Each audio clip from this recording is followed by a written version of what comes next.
दोस्तों, आज हम हनुमान जी की एक सच्ची घटना के बारे में आपको बताएंगे, जिसे सुनने के बाद आपके रोंगटे खड़े हो जाएंगे। इस सच्ची घटना को सुनने के बाद आपको पता चल जाएगा कि हनुमान चालीसा में कितनी शक्ति है और हनुमान जी का नाम लेते ही निशाचर दानव कैसे थर-थर कांपते हैं। अगर आप भूतों पर यकीन नहीं करते हैं तो आपको भी यकीन हो जाएगा कि आखिर भूत असलियत में किस तरह परछाइयों में सरकते हैं। दोस्तों, महाराष्ट्र में पीपल गांव नाम का एक छोटा सा गांव है। गांव के बाहर हनुमान जी का एक प्राचीन मंदिर है, जहां पर गांव में रहने वाले लोग हनुमान जी की पूजा करने जाते हैं। चारों तरफ जंगल से घिरा हुआ ये गांव बहुत ही दुर्गम स्थान पर है, जहां पर जाने के लिए कोई भी पक्की सड़क नहीं है। गांव में रहने वाले लोगों को 4 किलोमीटर दूर मौजूद हाईवे तक पहुंचने के लिए जंगल के रास्ते से होकर जाना पड़ता है। गांव वालों के अनुसार इस जंगल में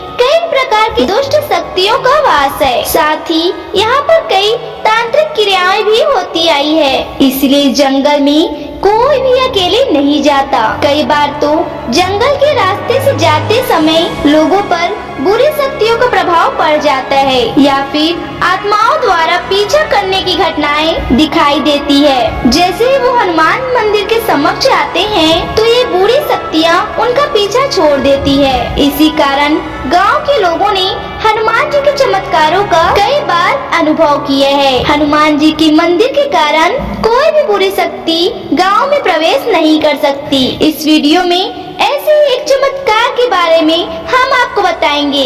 दोस्तों, उसी गांव में रहने वाले माधव के साथ एक ऐसा हादसा हुआ था जब हनुमान जी ने स्वयं उसकी रक्षा की थी। माधव गांव में अपने माँ बाप के साथ रहता था। वह हनुमान जी के मंदिर में जाकर रोज पूजा करता था। हनुमान जी की कृपा के कारण सब कुछ कुशल मंगल था। माधव मेहनती व्यक्ति था, इसीलिए वो रोज कमाकर अपने परिवार का पेट पालता था।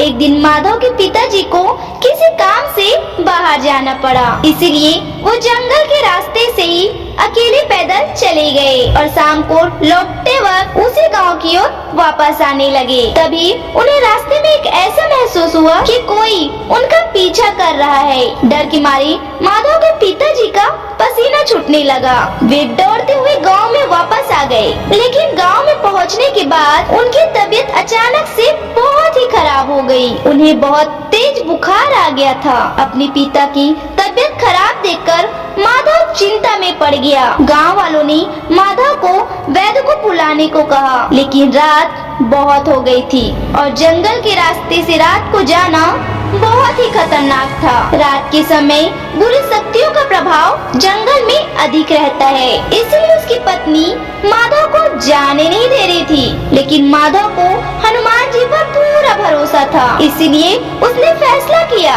कि वो वैद्य को लाने के लिए रात को ही जाएगा। माधव अपनी साइकिल लेकर रात के समय ही निकल पड़ा। अमावस्या की रात होने के कारण घना अंधेरा था। माधव तेजी से अपनी साइकिल चला रहा था, लेकिन जंगल के अंदर थोड़ी दूर जाने के बाद माधव की साइकिल की गति अचानक से धीमी हो गई। माधव को लगा कि उसकी अचानक से साइकिल पर आकर कोई बैठ गया है। डर के मारे माधव कांपने लगा और साइकिल को तेज चलाने के लिए जोर लगाने लगा। माधव जितना ही जोर लगाता, साइकिल उतनी ही भारी होने लगती।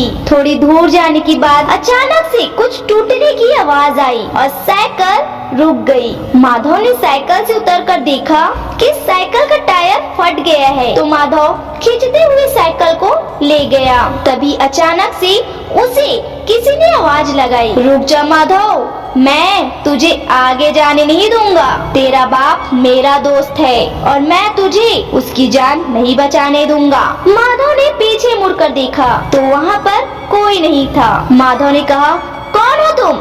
सामने आ जाओ और मेरे पिताजी से तुम्हारा क्या काम है? तभी अचानक से एक डरावने वाला व्यक्ति सामने आया। डर के मारे माधव के पसीने छूट गए। माधव ने चिल्लाते हुए कहा, मेरी रक्षा के लिए हनुमान जी हैं, तुम जो भी हो यहाँ से चले जाओ। यह देखकर प्रेत आत्मा जोर जोर से हंसने लगी। माधव ने अपनी दोनों आंखें बंद की और हनुमान चालीसा का पाठ करने लगा। आसमान से जोरदार बिजली कड़की और जंगल का वातावरण शांत हो गया। माधव ने अपनी आंखें खोली तो वो वेद आत्मा वहाँ से जा चुकी थी। फिर माधव दूसरे गांव में वेद को जाकर लेकर लौट आया और हनुमान जी के मंदिर का सिंदूर अपने पिता के मस्तक पे लगाया। उसके पिताजी भी पूरी तरह से ठीक हुए और गांव वालों ने मिलकर हनुमान जी को नमस्कार किया।